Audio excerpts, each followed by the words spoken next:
Hello. Rajasthan board परीक्षा 2026 कक्षा 10 गणित के इस पेपर के दूसरे पार्ट में हम जो अगले जो प्रश्न लेके आ रहे हैं, एक नंबर के जो अति लघुत्रात्मक वाले, हमने वस्तुनिष्ठ और रिक्त स्थान वाले प्रश्न अभी तक कर लिए थे। अगले जो हम लेके आ रहे हैं वो होगा अति लघुत्रात्मक प्रश्न, और इनका सॉल्यूशन किस प्रकार लिखना है तो वो हम आपको बताएंगे। तो यहाँ से देखिए, पहला प्रश्न जो आ रहा है कि संख्या 4n पर विचार कीजिए जहाँ n एक प्राकृत संख्या है और क्या n का कोई ऐसा मान है जिसके लिए संख्या 4n अंक शून्य पर समाप्त हो सकती है। तो इस प्रश्न में हमें क्या करना था, हमें इसका जो आंसर लिखना था वो क्या था। आंसर क्या था, हमें 4 के क्या निकालने थे, अभाज्य गुणन। तो हमें 4 के अभाज्य के गुणन क्या होता है, 2 गुणा 2। तो हम यहाँ लिखेंगे चूंकि 4 के अभाज्य गुण, चूंकि 2 गुणा 5 का 5 गुणनखंड का कोई भी युग में उपलब्ध नहीं है, उपलब्ध नहीं है। अतः संख्या 4 की घात n शून्य पर समाप्त नहीं हो सकती, शून्य पर समाप्त नहीं हो सकती। तो इस प्रकार हमें ये आंसर लिखना था। अगला जो प्रश्न अपना था 2 नंबर का, 144 के अभाज्य गुणनखंड करने थे। तो हमें 144 हमने लिखा, और उसके जो अभाज्य गुणनखंड करने थे तो इसी रूप में हमें लिखेंगे। 2 का भाग देंगे 72 बार, 2 का भाग फिर 36 बार, 2 का भाग देना मतलब आधा करना, 2 का भाग 18 बार, 2 का भाग 9 बार, फिर 3 का भाग जाएगा 3 बार, फिर 3 का भाग जाएगा 1 बार। तो इस प्रकार इसके अभाज्य गुणनखंड क्या हो गए, 144 बराबर 2 कितनी बार आए हुए, 4 बार। 2 गुणा 2 गुणा 2 गुणा 3 गुणा 3, 3 2 बार है। तो ये अभाज्य गुणनखंड हो गए इसके। तो ये अपना आंसर हो गया। तीसरा प्रश्न पूछा है, यदि अल्फा और बीटा द्विघात बहुपद X square plus B X plus C के शून्यक हैं। अल्फा और बीटा क्या है, शून्यक है। तो शून्यकों और गुणाकों के बीच में संबंध स्थापित। गुणांक क्या थे, ए बी सी ये गुणांक है, और ये अल्फा बीटा ये शून्यक है। तो शून्यकों और गुणाकों के बीच में संबंध क्या था, तो संबंध वाला हमने जो देखे, जो डायरेक्ट सूत्र पूछा हुआ है, तो अल्फा प्लस बीटा। तो अपना ये जो तीसरा प्रश्न था उसका निकालेंगे, अल्फा प्लस बीटा शून्यकों का योग क्या होता था, माइनस बी बटा ए, ये सूत्र था। उसी प्रकार शून्यकों का गुणा अल्फा गुणा बीटा बराबर क्या हुआ, सी बटा ए। तो ये आपको आंसर लिखना था। आगे हम देखें तीसरा चौथा प्रश्न, ये रैखिक समीकरण देगा एक्स प्लस वाई बराबर 5 और एक्स माइनस वाई बराबर कितना देर का ए। तो हमें इसको सॉल्व करें। तो एक्स प्लस वाई बराबर देर का है 5, और एक्स माइनस वाई बराबर कितना देर का है,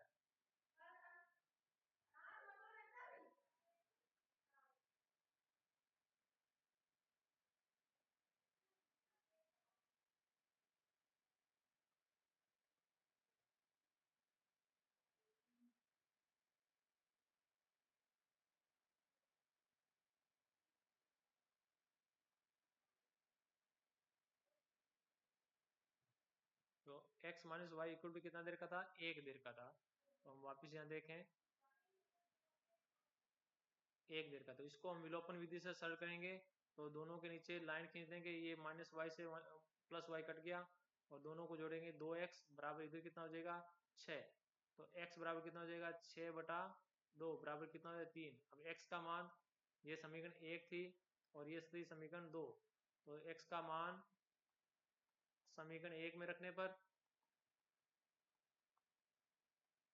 क्या होगा,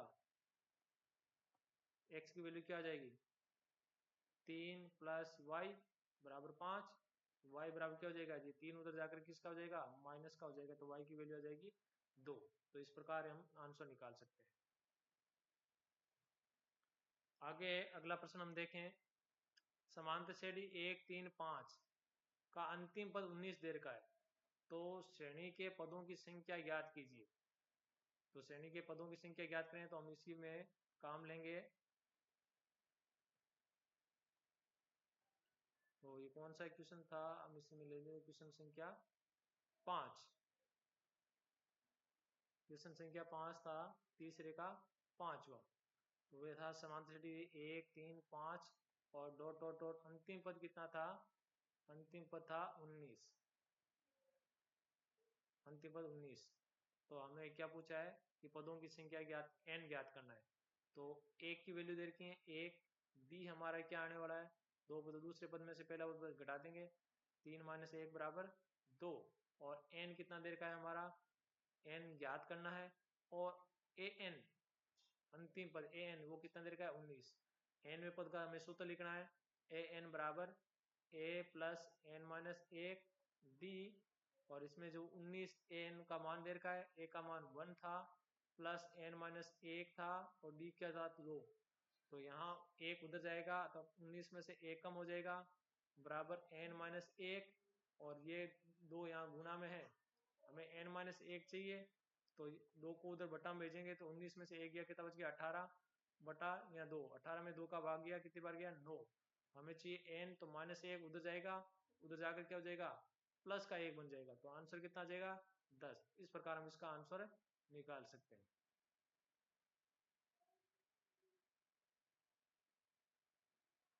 अगला प्रश्न देखें,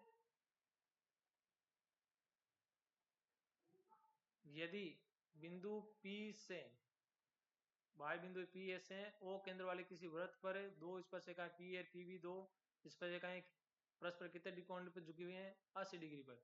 तो कोण POA का मान ज्ञात कीजिए। तो इसको भी हम देख लेते हैं।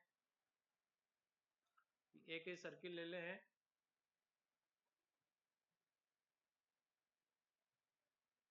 एक सर्किल दिया होगा और उस पर दो हमें स्पर्शिकाएं खींचनी है।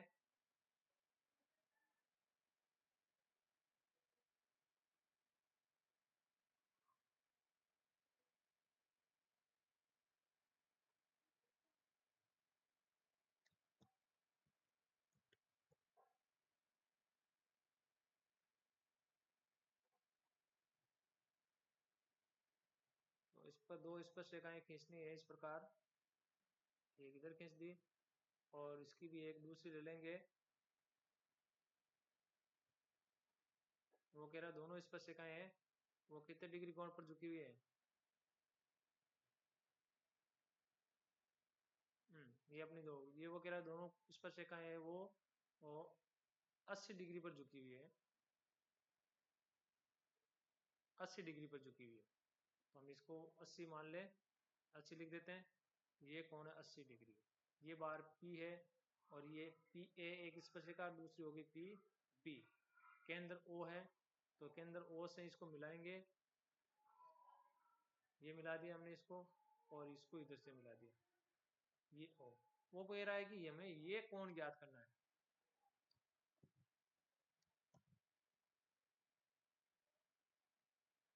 POA ये O है, ये कोण हमें ज्ञात करना है। ये कोण क्या है, केंद्र पर बने कोण का आधा है।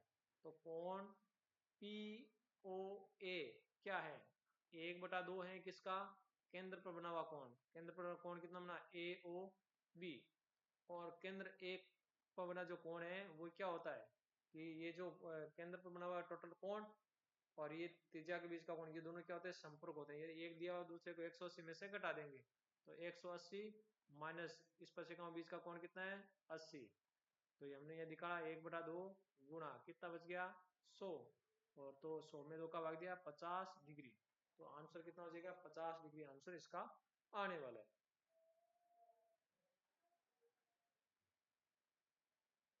अगला प्रश्न हम देखें, दो बिंदुओं के बीच की दूरी ज्ञात करनी है। दो बिंदुओं के बीच की दूरी ज्ञात करनी है।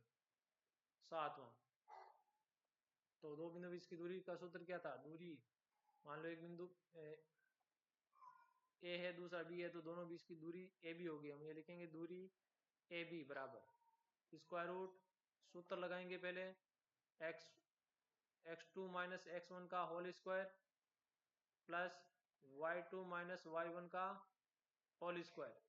ये सूत्र हो जाएगा, इसमें वैल्यू रखेंगे। x2 कितना है, x2 है 7, माइनस अगला x1, x1 कितना है, माइनस का 3 है, तो -7 -3 क्या हो जाएगा, प्लस का 3 हो जाएगा।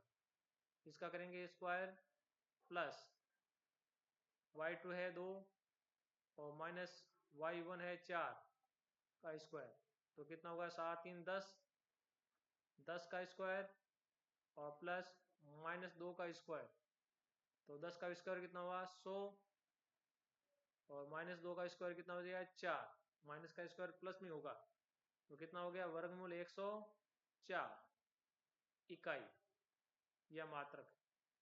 ये अपना आंसर हो जाएगा। सातवां क्वेश्चन दीजिए, sec sine A cosec A plus sec A cos A का मान ज्ञात कीजिए। तो इसका मान हम कैसे ज्ञात करेंगे, तीसरे का जो सातवां है उसको हम यहाँ नीचे लिख लेते हैं। तीसरे का सातवां, sine A cosec cosec A plus sec A cos A. हम जानते हैं कि साइन